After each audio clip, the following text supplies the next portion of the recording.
Very much, Mr Deputy Speaker. The second reading amendment moved by the member for Griffith, and I thank her for her thoughtful and professional consideration of the Samuel review, was seconded by the member for Patterson. And I'll take this opportunity to wish the member for Patterson a very happy birthday today. It's a shame we have her in here working so hard again on such a momentous occasion. But she had a lovely bit of cake a bit earlier with some friends on this side, and I hope the rest of the day is nice for her. The Samuel review, Mr Deputy Speaker, makes one point absolutely clear, and that is that the EPBC Act as it stands is serving neither the natural environment or industry, neither the future for what really makes this a beautiful place, Australia, or the industry and jobs that are so important and which flow from a timely, effective and efficient approvals process. So an effective EPBC, Mr Deputy Speaker, is one which strikes the right balance between the protection of our natural environment and the need to encourage economic growth and sustainable jobs. The report, which is being referenced so often in this debate today, led by Graham Samuel, is an interim one. It's an important one and an interim one, and we will have that final report on this subject in October this year, I trust. So it makes no sense, Mr Deputy Speaker, to be bringing this legislation forward at this point in time. Nor has the government been able to mount a coherent case for bringing this legislation forward. And on that basis, the opposition will be rejecting it. No one will be surprised to learn that the interim report found that EPBC terminology is not clear and concise and is driving confusion and therefore suboptimal outcomes. Nor will they be surprised the review describes the EPBC as archaic. And that's why it's important that this review be undertaken. The review said the interrelationships between the EPBC Act and other laws is not clear, and I think most would agree. Every member in this place will surely agree with the review's ambition to restructure and simplify the EPBC Act, but surely no member wants to rush that process and therefore risk getting it wrong.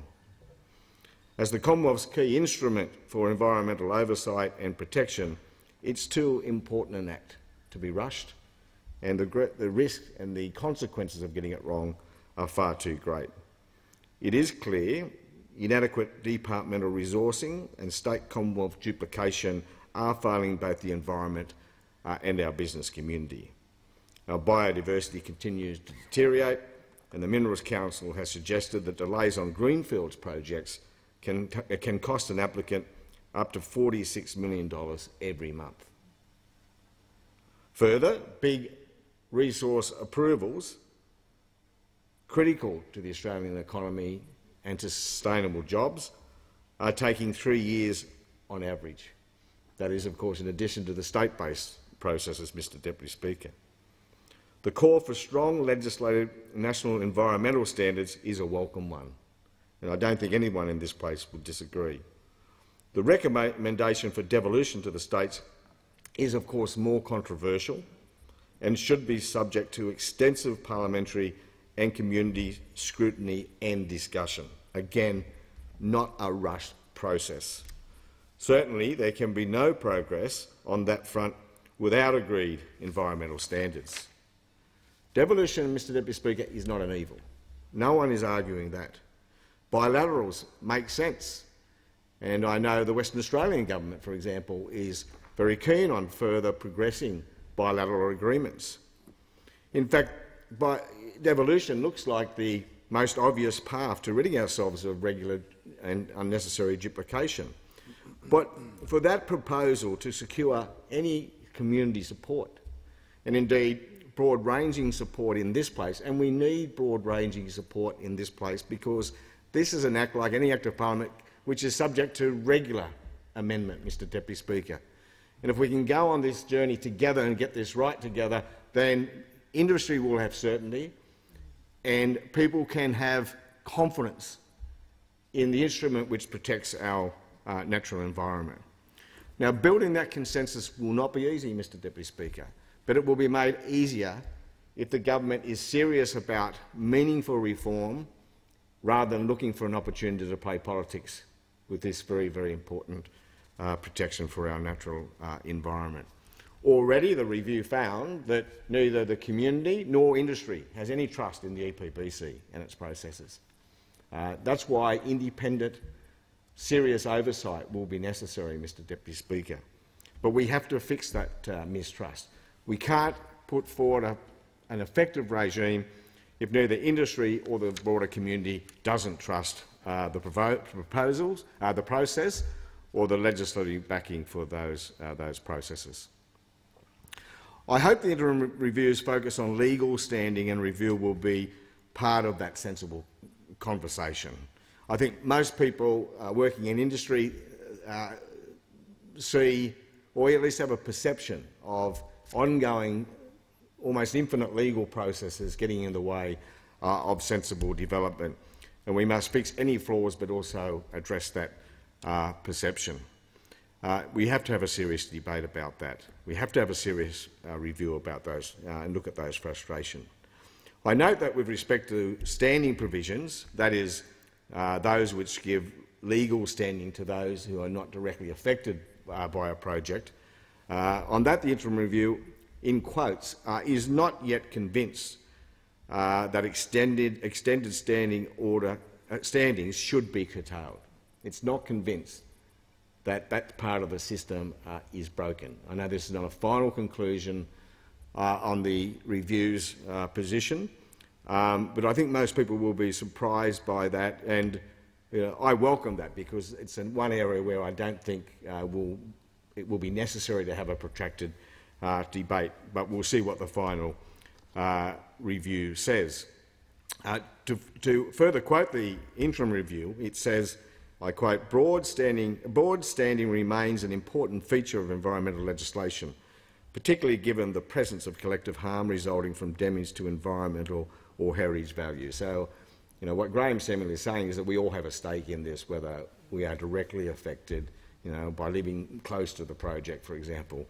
I think we all do have a stake in this, and I welcome the review's thoughts. It further points out that the courts already have a capacity to weed out unnecessary and vexatious litigation, so that is noted, and that includes, of course, cases where the applicant really has no prospects of success. But I look forward to the final review and to his final conclusions on that. To quote the review again, it says it may, though, be beneficial for the EPBC Act to require an applicant seeking to rely on the extended standing provisions to demonstrate that they have an arguable case, or that the case raises matters of exceptional public importance before the matter can proceed. So he's left his mind open, it is obvious, Mr Deputy Speaker, to further thinking on the area of what some might describe as vexatious claims, etc., which we do know can be problematic both for industry and those workers who rely on it. He notes that a full merit review is not advised, opening decisions on appeal or review to the admission of new documentation or materials for consideration delays decisions without necessarily improving outcomes. It also promotes forum shopping. So I'm very pleased that he's devoting a lot of his time and thinking, or the panel is, to these issues. Mr Deputy Speaker, I do trust that environmental activists who will be celebrating the review's conclusion that the Act is not serving the natural environment will be just as open-minded to all those things the report has identified as being frustrating for investors and for business, and of course all those people who rely on that investment. We cannot be cherry-picking the final report when it comes down. If we want to celebrate the flaws on the environmental side, we've also got to take seriously the identification of those matters that are standing in the way of investment, I think that will be critically important. More generally, I trust they will turn their minds that the review does conclude, in an interim way, I suppose, that it is not the Act is not supporting investment and jobs. So the bill is premature. The bill before the House, Mr Deputy Speaker, is premature. The government hasn't made the case either for the substantive matters in it, nor the timing, and that's why the opposition will be rejecting it, and that's why I'm here standing in support of the member for Griffith. If we're going to be successful again, we need to go on this journey together and do it in a most sensible way. Now, Mr Deputy Speaker, things like the resources, industries like the resources sector, aren't the only groups in this country will be watching this debate very carefully. So too will those in agriculture, the other area for which I have responsibility in place. Often the conflicts are very, very similar, and we need to be mindful of the needs of those investing and working in the agriculture sector as well. But we also there need again to look at the opportunities for the agriculture sector. No one benefits more from sound environmental planning and regulation than those who work our land. They are the people who are being challenged by climate change more than anyone else. And in many senses, given productivity has been flatlining for 10 years, they are probably best placed to use the sensible things we can do here to lift productivity and therefore profitability. And obviously soil health is chief and key amongst them. Now, in March 2019, the Minister for Agriculture announced at the ABS conference, finally, and we dragged him screaming to this, Mr Deputy Speaker, that, that the government would progress a stewardship package to deal with biodiversity policy. Now, this is then almost 7 years on, Mr Deputy Speaker. The government's been very slow getting there.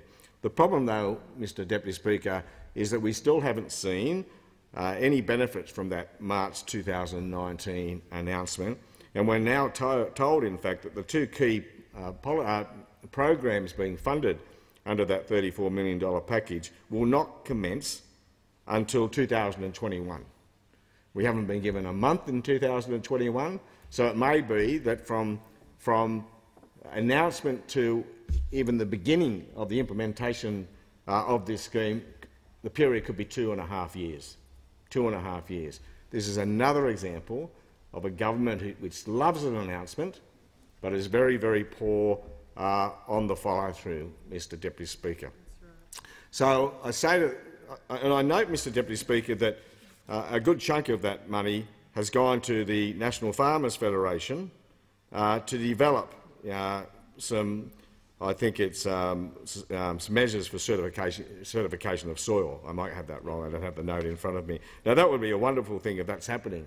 But of course the NFF, and I say this most respectfully, doesn't have any expertise, Mr Deputy Speaker, to obviously do that certification work. So naturally it will be contracting that work out, I would expect. I think in part to the ANU, and I've no doubt others. But it just makes us wonder in this place how long it will be after 7 years under this government before we even have a proposal to help farmers improve their soil health, store more carbon, enter that carbon market, which they're not really able to do under this government. I mean, technically they'll say the opportunity is there, but you ask a farmer about the challenge of participating in that carbon market and you'll get a very interesting answer. And I see the Minister at the table smiling, I think in acknowledgement and recognition of the point I'm making. So, Mr Deputy Speaker, there's some good things we can do for our farmers while also doing good things for our natural environment. The opportunity is there, and just like the Samuel Review, we will get there if we're prepared to take the politics out of these things and work together. And if we can do that, our farmers will benefit, our resources industry will benefit, the workers who work within it will benefit, and of course our natural environment will be a benefit as well. And on that note, Mr Deputy Speaker, I call your attention to the state of the House. I thank the member.